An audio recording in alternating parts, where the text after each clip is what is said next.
নমস্কার বন্ধুরা, আমার রান্নাঘরে সবাইকে জানাই স্বাগত। আজ আমি টক ঝাল মিষ্টি আমলকির আচার বানিয়ে দেখাবো। খুব ভালো লাগবে আচার। আর এই আচার বছরের পর বছর কিভাবে আপনারা সংরক্ষণ করে রাখতে পারবেন আমি সেটা দেখিয়ে দেব। এখন চলো বন্ধুরা শুরু করি। এই রেসিপির জন্য আমি আমলকি নিয়েছি। এখন আমলকিগুলোকে ভাপে সিদ্ধ করে নেব।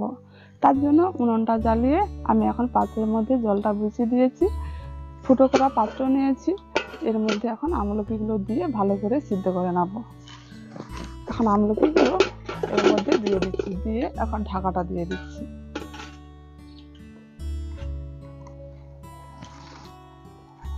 যতক্ষণ না সিদ্ধ হয় ততক্ষণ পর্যন্ত রাখতে হবে। এখন আমলকিগুলো কিছুক্ষণ ধরে ভাপে সিদ্ধ করে নিয়েছি, এবার আমি নামিয়ে নিচ্ছি।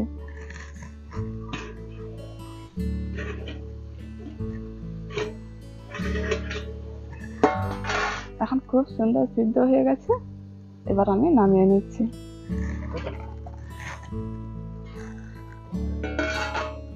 এখন আচার রেসিপির জন্য আমি কিছু মশলা ভেজে নেব। এখন তার জন্য নিয়েছি পানমৌরি, গোটা জিরে, গোটা ধনে আর 4টে শুকনো লঙ্কা। এখন কড়ার মধ্যে দিয়ে দিচ্ছি। একটু নাড়াচাড়া করে ভালো করে ভেজে নেব।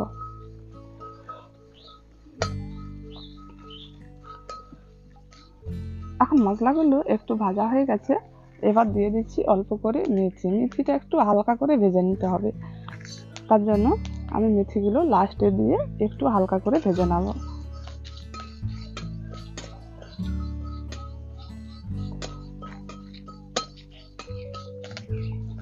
এখন মশলাগুলো একটু ভেজে নিয়েছি, এবার নামিয়ে নিচ্ছি। এটা নামিয়ে গরম অবস্থাতে গুঁড়ো করে নিতে হবে।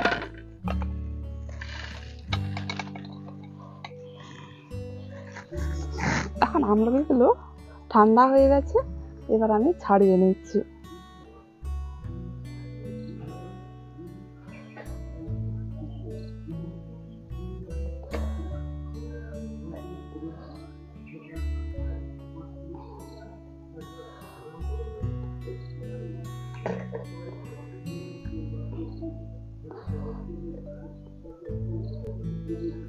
এইরকম করে আমি সব আমলকিগুলো ছাড়িয়ে নেব।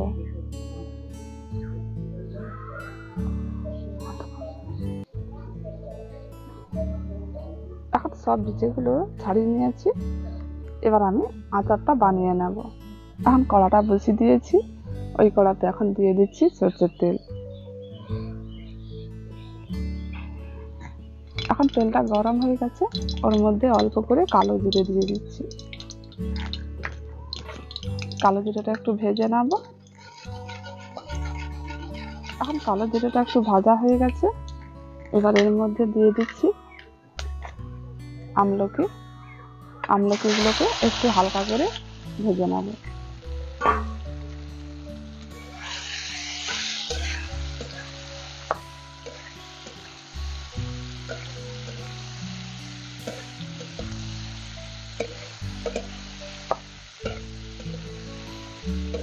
এবার এর মধ্যে দিয়ে দিচ্ছি পরিমাণ মতো লবণ।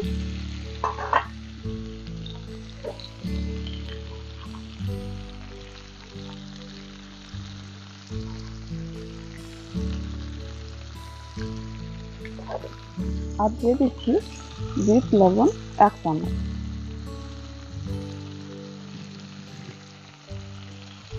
লবণটা দিয়ে ভালো করে আবার নাড়াচাড়া করে একটু মিশিয়ে নিচ্ছি।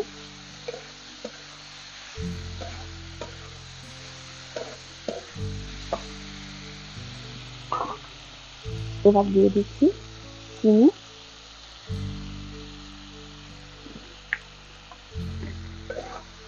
চিনিটা দিয়ে আবার ভালো করে মিশিয়ে নিচ্ছি। এখন চিনিটা দিয়ে নাড়াচাড়া করে ভালো করে মিশিয়ে নিয়েছি। এবার এর মধ্যে দিয়ে দিচ্ছি ভাজা গরম মশলা গুঁড়ো। এখন গরম মশলা গুঁড়োগুলো দিয়ে ভালো করে আবার মিশিয়ে নিচ্ছি।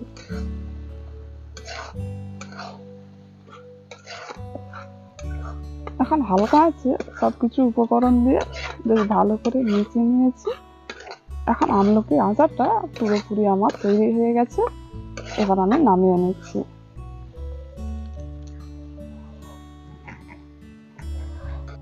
এখন আচারটাকে আমি একটু ঠান্ডা করে নেব। ঠান্ডা করে আমি এখন জার নিয়েছি, এই জারের মধ্যে করে রেখে দেব। এখন আচারটা ঠান্ডা হয়ে গেছে, আমি এখন কাঁচের পাত্রের মধ্যে রেখে দিচ্ছি।